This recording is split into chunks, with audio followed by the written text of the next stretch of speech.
मनुष्य का जीवन मुख्य रूप से केवल दो ही मनोभाव पर आधारित होता है, और वो भाव है दुख और सुख। बाकी सभी मनोभाव केवल इन्हीं दोनों मूल भाव के अंतर्गत समाहित होते हैं। या फिर ये भी कहा जा सकता है कि इन्हीं के विभिन्न रूप होते हैं। मनुष्य के जीवन का सबसे आश्चर्यजनक पहलू यही है कि जब मनुष्य के जीवन में सुख आता है तब ये इसे अपने अच्छे कर्मों का फल मानता है, लेकिन जब इसके ठीक विपरीत जीवन में कुछ दुख, कष्ट, रोग या शोक का आगमन होता है तब इंसान बड़ी ही सहजता से बोल देता है कि न जाने भगवान मुझसे अप्रसन्न क्यों हैं और न जाने मुझे किस बात का दंड दे रहे हैं। तब यहाँ ध्यान देने वाली बात यह है कि अगर सुख हमारे कर्मों का फल है तो दुख ईश्वर का प्रकोप कैसे हुआ? बल्कि ईश्वर तो कभी अपने भक्तों को दुख देता ही नहीं है, उन पर कुपित होता ही नहीं है। वो तो अपने भक्त को अपनी संतान तुल्य मानते हैं, और जिस तरह मनुष्य अपनी संतान की रक्षा हर कष्ट से करता है, तो ठीक उसी तरह ईश्वर भी अपने भक्तों को दुखों से बचाने के लिए हमेशा सक्रिय रहते हैं। बस हमें इसका एहसास नहीं होता है, क्योंकि इसका एहसास हमें तभी हो सकता है जब हमारे मन में भगवान के लिए जरा भी संदेह नहीं रहेगा। हमारे अंतर मन में इस बात का पूरा विश्वास होना चाहिए कि भगवान हमारे पिता हैं और वो हमारी भलाई के लिए ही प्रतिबद्ध हैं, अर्थात वो हमें हर कष्ट से बचा लेंगे और बचाते ही आए हैं। तो इसी परिप्रेक्ष्य में दास को एक बहुत ही सुंदर प्रसंग भी याद आ रहा है। बात बहुत पुरानी है। किसी नगर में एक व्यक्ति रहता था। वो ईश्वर का अनन्य भक्त था। ईश्वर की कृपा उस पर चारों ओर से बरस रही थी। सभी तरह से उसका जीवन सुख से परिपूर्ण था।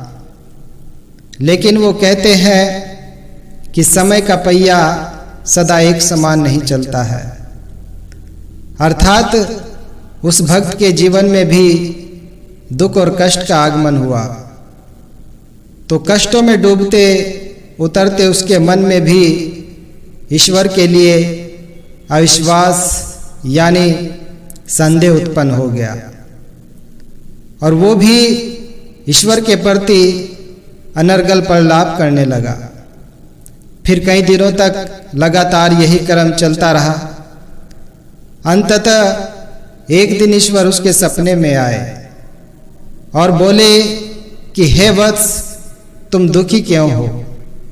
इस जीवन में तो सभी को अपने कर्मों का फल भोगना ही पड़ता है, और जब सुख का समय तुमने आनंद से व्यतीत किया है तो अब दुख का पालन भी तुम्हें धैर्य के साथ ही करना चाहिए। तो उस व्यक्ति ने कहा कि हे प्रभु, यदि आप मेरे साथ होते तो मुझ पर कष्ट आते ही नहीं। मैंने तो आपकी आराधना में अपना पूरा जीवन लगा दिया है, और आज जब मुझ पर कष्टों का पहाड़ टूट पड़ा है तो आपने मेरा साथ नहीं दिया है। फिर ईश्वर ने कहा कि आओ वत्स, मैं तुम्हारी भक्ति के प्रथम दिन से तुम्हें तुम्हारी यात्रा दिखाता हूँ। और इसके साथ ही भक्त ने देखा कि उसके सुखी जीवन का पूरा अध्याय खुल गया है, और वो ईश्वर का हाथ पकड़कर बड़े आराम से समुद्र के किनारे टहल रहा है। वहां दोनों के पैरों के निशान रेत पर साथ साथ बनते जा रहे हैं।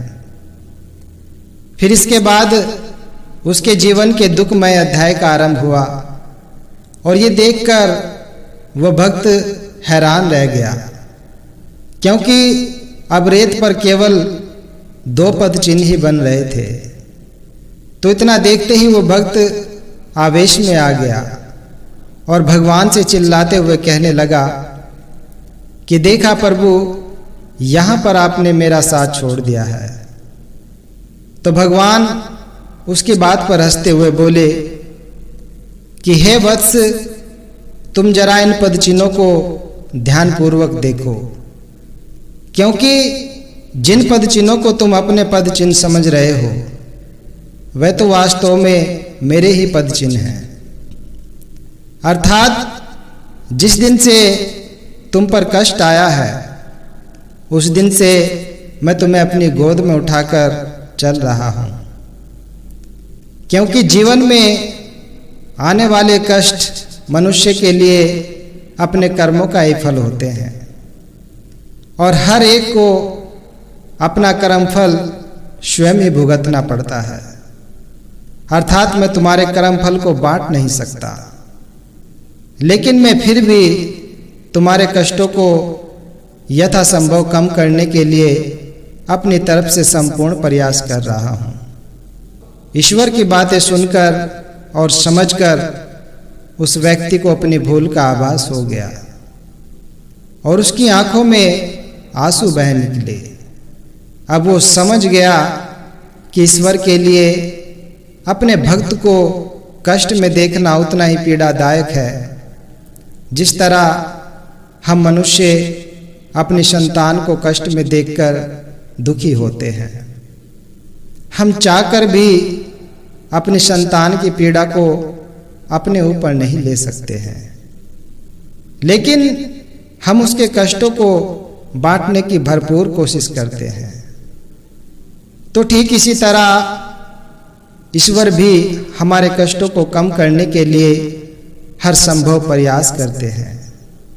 हमने भगवान को ठीक से समझा ही नहीं है। हम तो भगवान को केवल अपने ही मन मुताबिक चलाना चाहते हैं। जैसे धर्म के पुजारी कहते हैं कि ईश्वर से डरो, लेकिन ईश्वर तो प्रेम का प्रतीक है, तो उससे डरने का तो कोई प्रयोजन ही नहीं बनता है। कहने का भाव जिससे हमें डर ना लगे, तो ऐसे ईश्वर को जानने पर ही हम ईश्वर के नाम पर हो रहे पाखंड से बच सकते हैं।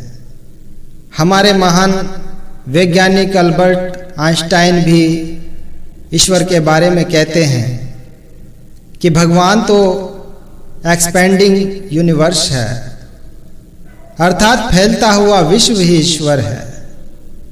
लेकिन दूसरी ओर हम देखते हैं कि मनुष्यों का जो ईश्वर है भगवान है, तो वो तो केवल मूर्तियों में और मंदिरों में ही बंद है। उसे तो तस्वीरों में जड़ दिया गया है।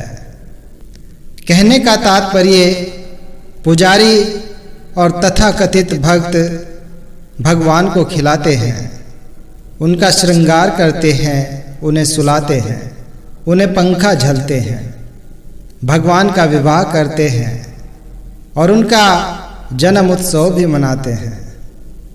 असल में हमने अपने ईश्वर को अपने ही हाथों से बनाया हुआ है, तो इसलिए हम उसके साथ जैसा चाहे वैसा खिलवाड़ कर सकते हैं।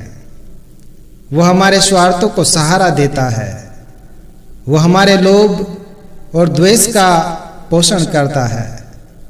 जैसे एक फिलोसफर ने कहा है कि हमारा ईश्वर मर चुका है, तभी तो इतने दुराचार, इतने अत्याचार और दुष्कर्म इस संसार में हो रहे हैं। आदमी के हालात को देखकर लगता ही नहीं है कि ईश्वर कहीं पर जीवित होगा। ईश्वर शब्द का अर्थ है कि ऐसी शक्ति जो ऐश्वर्यवान है। भारतीय ऋषि जिसे ब्रह्म कहते हैं, और वो ईश्वर न जन्मता है न मरता है। कहने का भाव वो मन बुद्धि से परे का विषय है। पर विडंबना यह है कि जो शक्ति, जो ईश्वर मन बुद्धि से परे है, उसी को हम बुद्धिजीवी जन अपनी मन बुद्धि से पकड़ना चाहते हैं। तो यही कारण है कि अशरीर होने के कारण, अर्थात ईश्वर निराकार होने के बावजूद भी लोगों ने ईश्वर की मूर्तियां बना दी हैं और अंधविश्वास अथवा आडंबर के सहारे हमें भ्रम जाल में जकड़ दिया गया है। धर्म के ठेकेदारों ने धर्म के नाम पर ईश्वर को प्रोडक्ट और मिथक के रूप में प्रस्तुत करके लोगों को गुमराह किया है। फिल्मों में भी जब किसी नायक या नायिका पर दुख या संकट का पहाड़ टूट पड़ता है तो केवल तभी उसे ईश्वर की पूजा करते हुए दिखाया जाता है, और जहां पर सुख होता है तो वहां पर तो ईश्वर का कोई नामो निशान भी नहीं होता है। दास के कहने का तात्पर्य कि क्या ईश्वर को मात्र दुखों के समय ही याद किया जाना चाहिए और भक्ति भाव के नाम पर केवल दिखावा या आडंबर ही होता रहे? कहने का भाव कि वास्तव में ये प्रभु परमात्मा अशरीर होते हुए भी ये सदा हमारे अंग संग मौजूद रहता है, लेकिन बस इसकी पहचान न होने के कारण हमने मनेजिबल ईश्वर बना लिया है। हमारा भगवान के प्रति प्रेम भी है और भय भी है। तो इस प्रकार तो हमारा भगवान दो मुआ होता है, क्योंकि जहां पर प्रेम है वहां तो भय का कोई काम ही नहीं होता है। उस तक हम पहुंच ही नहीं पा रहे हैं। धर्म के पुजारी कहते हैं ईश्वर से डरो, लेकिन ईश्वर तो प्रेम का प्रतीक है, आनंद देने वाला है, तो ईश्वर से डरने का तो कोई प्रयोजन ही नहीं बनता है। भगवान श्री कृष्ण जी गीता में कह रहे हैं कि संपूर्ण सृष्टि में मैं ही मैं हूँ, ऐसी कोई जगह ही नहीं है जहाँ मैं नहीं हूँ। तो ऐसे ईश्वर को जानने पर ही हम ईश्वर के नाम पर हो रहे पाखंड और अंधविश्वास से खुद भी बच सकते हैं और औरों को भी बचा सकते हैं।